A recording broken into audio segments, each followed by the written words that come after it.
नमस्कार साथियों। आज हम मजदूर दिवस के संदर्भ में डॉक्टर बाबा साहब अम्बेडकर जी का मजदूरों के लिए क्या योगदान था, इस पर चर्चा करेंगे। अगर आप हमारे चैनल में नए हैं तो चैनल को तुरंत सब्सक्राइब करें और बेल आइकन दबाना ना भूलें। चलिए शुरू करते हैं। मजदूर दिवस जो हर साल 1 मई को मनाया जाता है, विश्व भर में श्रमिकों के अधिकारों, उनके संघर्षों और योगदान को सम्मान देने का अवसर है। भारत में मजदूरों के अधिकार और कल्याण के लिए कई महान व्यक्तियों ने योगदान दिया, जिनमें डॉक्टर भीमराव अंबेडकर जी, जिन्हें बाबा साहब अम्बेडकर जी के नाम से जाना जाता है, एक सामाजिक सुधारक, विधिवेत्ता और भारतीय संविधान के निर्माता के रूप में बाबा साहब अम्बेडकर जी ने मजदूर वर्ग, विशेष रूप से दलित और वंचित श्रमिकों के अधिकारों और कल्याण के लिए महत्वपूर्ण कार्य किए। यह वीडियो मजदूर दिवस के संदर्भ में बाबा साहब अम्बेडकर जी के मजदूरों के लिए योगदान पर प्रकाश डालता है।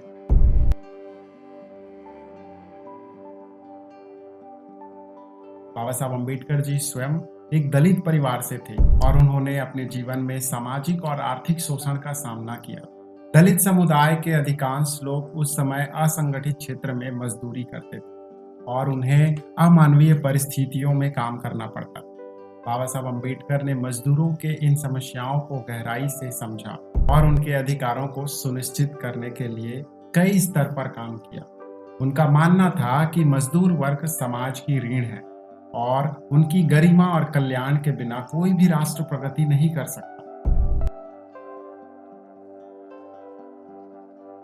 बाबा साहब अम्बेडकर जी ने मजदूरों के अधिकारों को बढ़ावा देने के लिए संवैधानिक, विधायी और सामाजिक स्तर पर कई महत्वपूर्ण कदम उठाए। उनके प्रमुख योगदान है संवैधानिक प्रावधान। भारतीय संविधान के प्रारूप समिति के अध्यक्ष के रूप में बाबा साहब अम्बेडकर जी ने मजदूरों के कल्याण के लिए कई प्रावधान शामिल किए। अनुच्छेद 23, अनुच्छेद 24 में मानव तस्करी, बंधुआ मजदूरी और बाल श्रम का प्रतिबंध किया गया। ये प्रावधान विशेष रूप से वंचित समुदाय से आने वाले श्रमिकों के शोषण को रोकने के लिए बनाए गए। अनुच्छेद 16 ने सरकारी नौकरियों में समान अवसर की गारंटी दी, जिससे दलित और अन्य पिछड़े वर्गों के समुदाय को बेहतर रोजगार के अवसर मिले। नीति निर्देशक तत्व। संविधान के नीति निर्देशक तत्व भाग 4 में बाबा साहब अम्बेडकर ने मजदूरों के कल्याण से संबंधित कई प्रावधानों को शामिल किया। उदाहरण के लिए अनुच्छेद 39 में राज्य को यह सुनिश्चित करने का निर्देश दिया गया कि पुरुषों और महिलाओं को समान कार्य के लिए समान वेतन मिले। अनुच्छेद 43 में मजदूरों के लिए उचित मजदूरी और स्वास्थ्य कार्य परिस्थितियों की गारंटी दी गई। ये प्रावधान मजदूरों के आर्थिक और सामाजिक स्तर के लिए एक मजबूत आधार प्रदान करते हैं। श्रम सुधार और कानून। बाबा साहब अम्बेडकर जी स्वतंत्र भारत की पहली सरकार में श्रम मंत्री के रूप में कार्य किया। 1942 से 46 तक वायसराय की कार्यकारी परिषद में।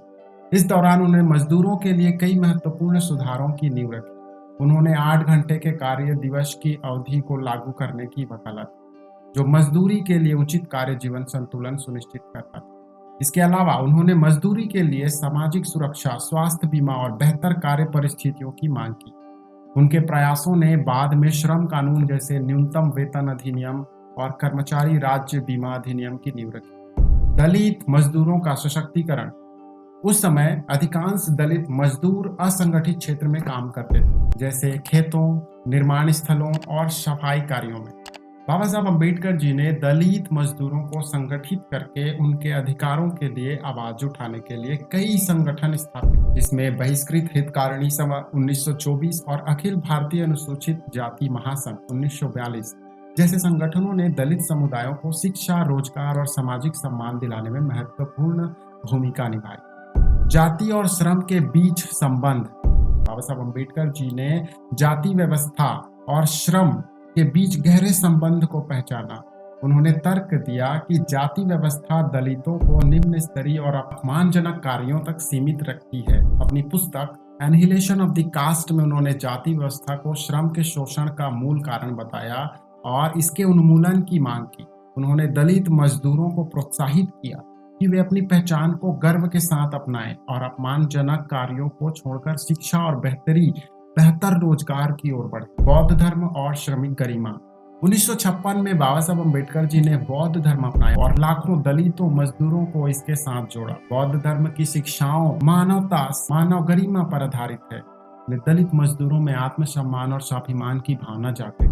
बाबा साहब अम्बेडकर जी का मानना था कि बौद्ध धर्म मजदूरों को सामाजिक और आर्थिक बंधनों से मुक्त कर सकता है। मजदूर दिवस मजदूरों के संघर्ष और उनके अधिकारों की याद दिलाता है। बाबा साहब अम्बेडकर जी का योगदान इस दिन को और भी महत्वपूर्ण बना, क्योंकि उन्होंने न केवल मजदूरों के लिए कानूनी और नीतिगत सुधार किए, बल्कि सामाजिक स्तर पर उनकी गरिमा और सम्मान को पुनर्स्थापित करने के लिए भी काम। उनका दृष्टिकोण था कि मजदूरों को केवल आर्थिक लाभ ही नहीं, बल्कि सामाजिक समानता, मानव अधिकार भी मिलना चाहिए। बाबा साहब अम्बेडकर जी की विरासत। बाबा साहब अम्बेडकर जी के प्रयासों का प्रभाव आज भी भारतीय श्रम नीतियों और सामाजिक सुधारों में देखा जा सकता है। उनके द्वारा स्थापित संवैधानिक प्रावधान और श्रम सुधार आज भी मजदूरों के अधिकारों की रक्षा करते हैं। विशेष रूप से दलितों और वंचित वर्गों के मजदूरों के लिए उनके कार्य ने लाखों लोगों को सामाजिक और आर्थिक मुख्य धारा में शामिल होने का अवसर प्रदान किया।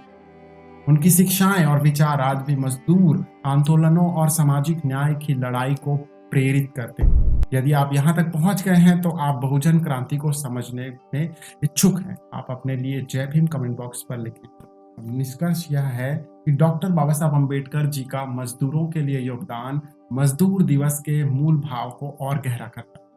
उन्होंने मजदूरों, विशेष रूप से दलित वंचित श्रमिकों के लिए न केवल कानूनी और नीतिगत सुधार किए, बल्कि सामाजिक स्तर पर उनकी गरिमा और आत्मसम्मान को पुनर्स्थापित करने के लिए भी काम किया। बाबा साहब अम्बेडकर जी का जीवन और कार्य इस बात का प्रतीक है कि सच्चा सामाजिक परिवर्तन तभी संभव है जब मजदूर वर्ग को आर्थिक, सामाजिक और मानवीय अधिकार प्राप्त। मजदूर दिवस पर बाबा साहब अम्बेडकर जी के योगदान को याद करना न केवल उनकी विरासत को सम्मान देना है, बल्कि मजदूरों के लिए एक अधिक न्यायपूर्ण समान समाज को दिशा में आगे बढ़ाने की प्रेरणा भी है।